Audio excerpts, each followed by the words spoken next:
Yo, what up sa inyo dyan mga tol? Tara pag-usapan po natin itong balita po patungkol po sa Taiwan at China. Sabi po dito, Pilipinas nakabantay sa tensyon ng China at Taiwan. Ayan po yung mainit po na balita. Sapagkat sabi po ay nagpakawala ng live rockets ang China sa ikalawang araw ng military drills malapit sa Taiwan, habang pinaghahandaan ng Pilipinas ang posibleng epekto ng tumitinding tensyon sa rehiyon. Bukod sa drills, namataan din ang isang Chinese research vessel sa loob ng archipelagic waters ng Pilipinas na agad pinataboy ng PCG. So ayan po yung mainit po na balita ngayon, pinataboy, no? Ibig sabihin mayroon pong namataang research vessel sa loob ng archipelagic waters ng Pilipinas, no?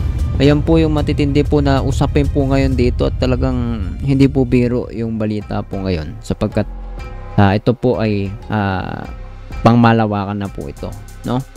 Marami po tayong pag-uusapan sa video po na ito, kaya kung hindi ka pa nakasubscribe, please make it sure na napindot mo yung subscribe button and notification bell para updated ka palagi sa mga videos natin parating. Tara, umpisa na natin to.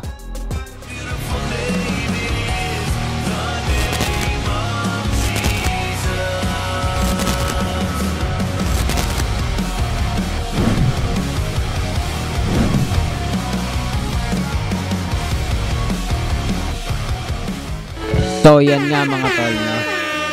Ang sabi po dito ay nagpakawala ng rockets yung China, no? Sa ikalawang araw ng kanilang military drills malapit sa Taiwan. Ito ba'y pagpapakita na kayang-kaya nilang tirahin yung Taiwan, no? Isang iglap lang. Kasi itong mga drill po na ito, ibig sabihin po nito ay pagsasanay, exercise. Kung naglalaro kayo ng mga barilan sa computer, may mga practice, no? Kung kayo po ay sa totoong buhay umahawak ng baril, 'di ba? May mga lugar para mag-practice, mag-ensayo sa shooting range. Ito po ang shooting range po ng China, Taiwan. Biruin mo, nagpa-practice, nagsasanay ka, nagpakawala ka ng drill, parang pinakabala ng baril mo, diba? Nagpakawala ka ng rockets pala, drill tuloy. Malapit pa sa Taiwan, no? Grabe po, grabe. Parang nilalaro-laro lang po nila yung buhay ng mga tao. Pagkatapos, ilang po sa ating mga kababayan ay kinakampihan pa po yung pinaggagawa ng China. Panoorin na lamang po natin ito, no? Ito pong pinaggagawa nitong China sa Taiwan. Dahil sabi nga po, kapag may ginawa ang China sa Taiwan, ginalaw na po ito ng China, makikita po natin, malaki daw po ang chance na tayo po ay madamay.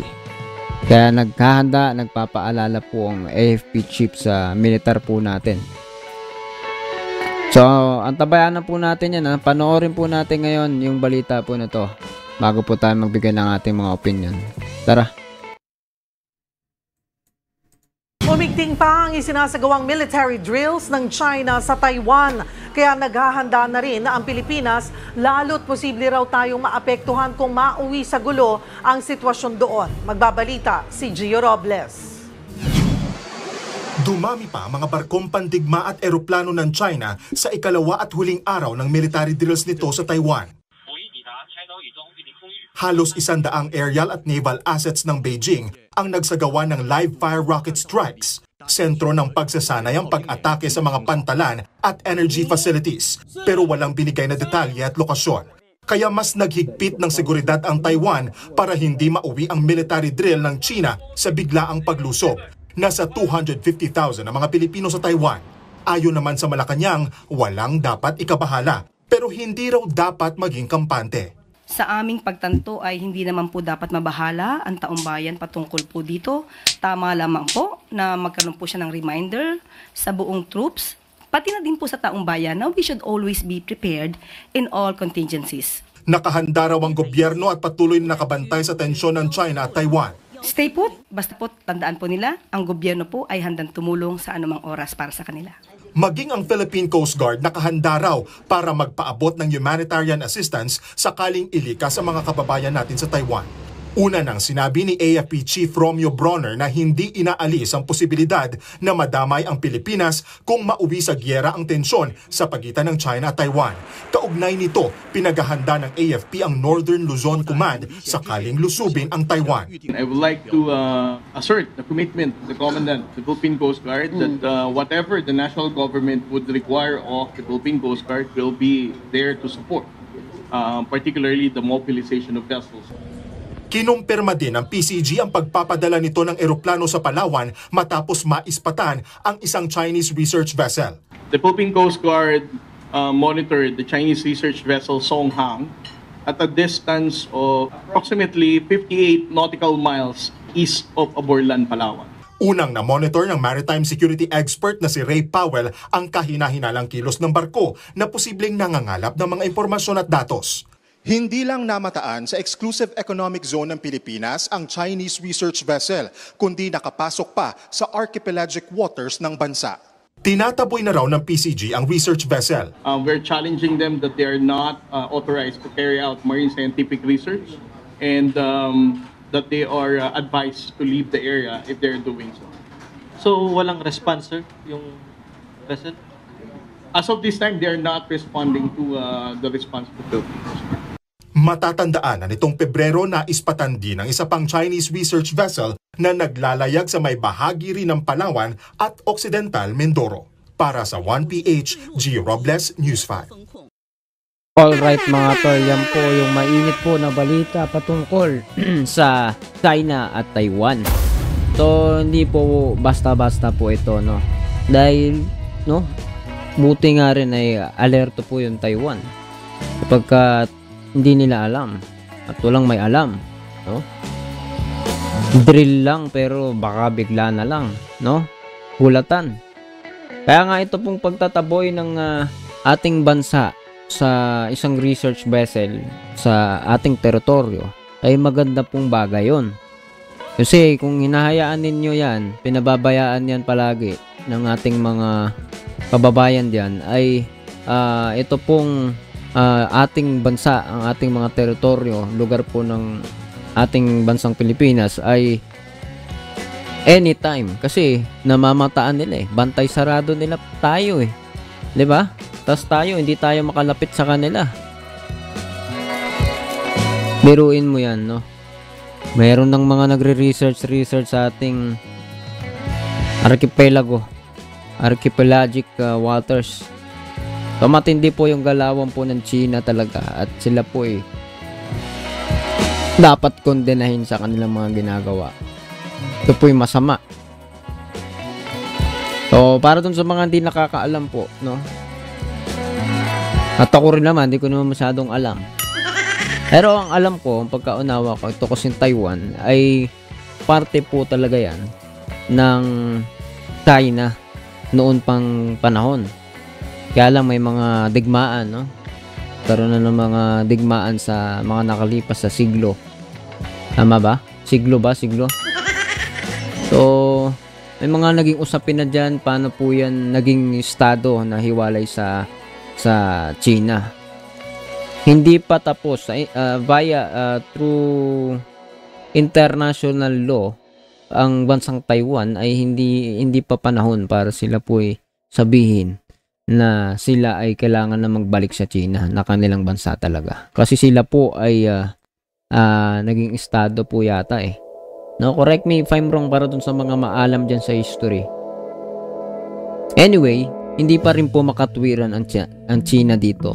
Kasi hindi pa tapos yung mga panahon. Pero naaatat na. Gustong-gusto nang kuhain po yung Taiwan. At ngayon po, no? Nakikita po ninyo yung mga galawang pang-aabuso ng bansang ito na hindi po tayo nalalayo sa kalagayan po ng Taiwan, no? Pinag-iba lang po natin, hindi talaga tayo bansa ng China. Hindi tayo talaga sa kanila ay konektado, related kung tutusin. Pero 'di ba? Ang dami nating problema dahil sa kanila. Pogo, mga illegal Chinese nationals na nakapapasok sa ating bansa, gumagawa ng mga iba't ibang klaseng krimen. May negosyo pa, 'di ba? Sa Davao, 'di ba? May nahuli sa Mindanao. At iba't iba pang lugar ng ating bansa ay nililinis po ng gobyerno po natin ngayon yan. Kaya nga mahalaga po yung pananalangin po natin na magiging matino, magiging maayos po yung isip ng mga tao, especially sa pagtayo, pagtindig kung ano yung tama, kung ano yung matuwid na dapat gagawin. Yun dapat yung pinapanigan po natin. Well, anyway, prayer po lahat talaga, at mangyayari naman talaga kung ano yung mangyayari. Walang makapipigil doon. Ang Diyos po ang bahala doon. Pero mahalaga po yung parte po natin kung ano yung ating sinasabi, kung ano yung ginagawa natin, kung ano yung sinusuportahan natin. May epekto po lahat ng bagay na iyan. Kaya ikaw, anong masasabi mo sa banta, sa action po na ito ng China? No? Pagsabihan mo kung may kakalala ka na pro-China, ay sabihin mo itong mga kilos ng China na ito ay talagang hindi makatwiran. Comment down below guys. Pag-usapan natin patuloy itong topic po na ito ng pagdidrill, pagsasagawa ng pagpapakawala ng rockets ng China malapit sa Taiwan, no? Pag-usapan natin sa comment section 'yan. At kung hindi ka pa nakasubscribe, please hit the subscribe button and notification bell para updated ka palagi sa mga videos natin parating. See ya ulit sa susunod na video.